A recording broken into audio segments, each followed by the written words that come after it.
Hi everybody, and welcome to another 180 Markets Weekly Wrap. And well friends, the big story of the week in the commodity sector is certainly Zhangjiao up in China cutting their lithium supply. Now, what does it mean? It's hard to get true numbers up there, but circa 8 to 10% of lithium supply in China is coming off the market. And on the ASX, it definitely translated into the share prices. And Sean, what do you make of it? Thanks, Greg. Yeah, there have been a few movers this week in the commodity space. Quite a few of the mid caps and the larger caps have definitely moved. Not only lithium, but gold, uranium, copper, all these prices are going up a lot. The smaller things on the market have struggled to move. They picked up a little bit and there is definitely a little bit of interest, but not what we would have hoped for. Should we take a look at the screens? The most popular raise of the week was Thean, VYS. They raised money at 44 cents.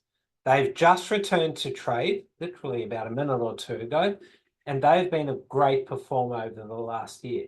Now, the capital raise came with an acquisition. What do you know about Thean, Greg?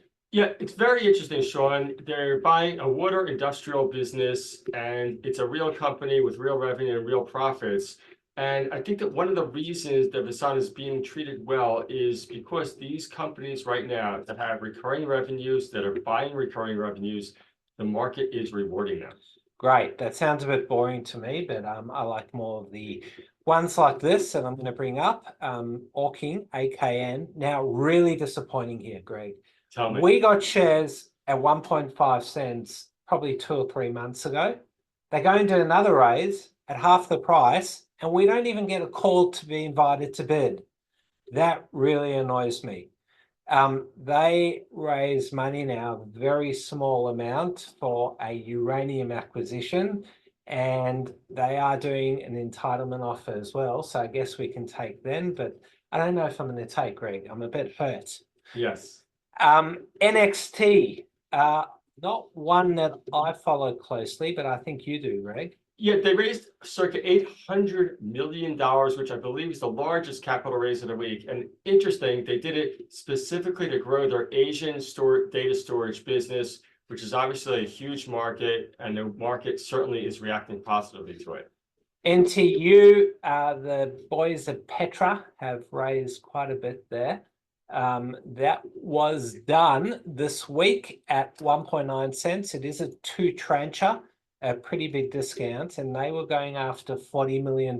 So, yeah, they've got a market cap of 140 million. You wouldn't tell just by looking at it, but yeah, hopefully they get the full amount done.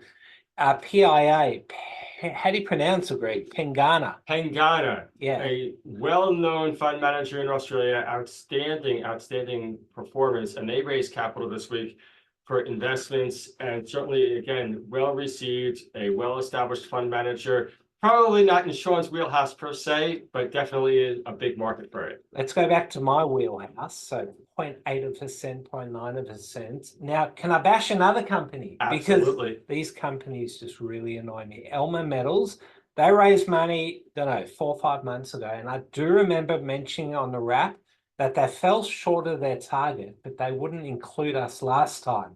They're probably going to come begging now, but these companies really annoy me when they do that. Sometimes they want to keep it close, tight, and not go to external parties.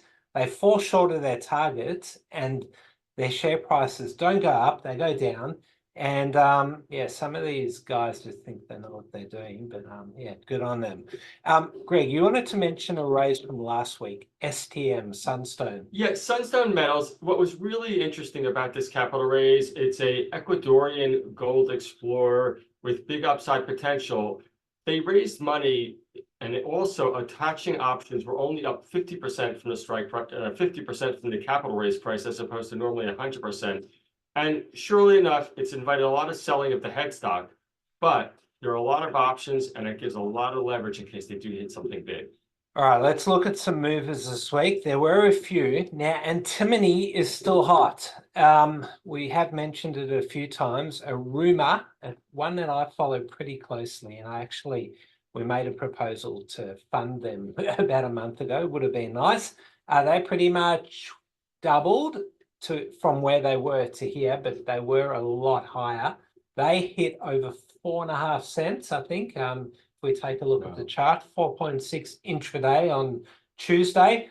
They announced some antimony at the Fiery Creek project, and created a bit of fun for traders. And it's fallen back a bit now from the highs, so it'd be interesting to see where it settles. Another antimony mover, LKY.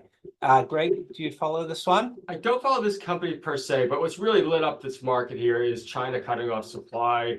I believe that they have about 90% of antimony supply globally, so that's what's really caught the whole sector. Yeah, so these companies wouldn't have announced antimony a month ago, all putting it in now, and I guess with the price so high and the commodity so scarce, maybe there'll be real value one day. As we said in the intro, there have been some big moves around. Gold, lithium, uranium. Let me just look at a uranium stock that really bounced this week. Yes. Now, I was looking at it at 21 cents early in the week. I just noticed some volume. I didn't buy, but wow, look at that. It's really moved a lot. There are heaps of these ones around that have been unloved for a while. Now, let's take a look at lithium stocks. So, Greg, we had an interesting conversation this morning about lithium stocks, and the ones like Sayona, CXO, LKE. Yes. What did you tell me? Well, I said that the short interest in many of these companies between 20 and 30%, and surely there is some short covering going on right there, and maybe that is the beginning of a rally. I hope so. Look, they have bounced a little bit. Nothing compared to what they've fallen. And I think while there's that argument that there's going to be a lot of short covering, the need for capital is growing. LKE, well, we've got on the screen, raised money about 4 or 5 months ago, and just 2 months after that did another raise. The other ones like Sayona have last raised at, I think, 18 cents. They went pretty heavy there, raised 200 mil. I wonder when Sayona will come back to the market. Will it be after the short cover? Will it not? So I think that's what people are looking at. Gold last night broke up. Yes. Let's just look at one of our favorites, Westwood. It hasn't really moved yet. Any other little gold ones are you following, Greg? Well, I do follow, as I said, that Sunstone STM, which did the capital raise there. Certainly, when I look at really is I noticed that the U.S. junior companies were up 6-7% across the board, Sean. So it certainly bodes well for us down here. Yeah, it does. So as we say, you can watch this one the way it's trading. It's got 58 million volume already and changing the whole time. The smaller ones have not yet taken off. Right. Hopefully it'll be soon. All right, I think that's a wrap, Greg. Sounds good, everybody. Stay tuned. The market action is picking up, and we'll see you next week. We've said that before. Let's hope next week is a week. Have a great weekend, everyone.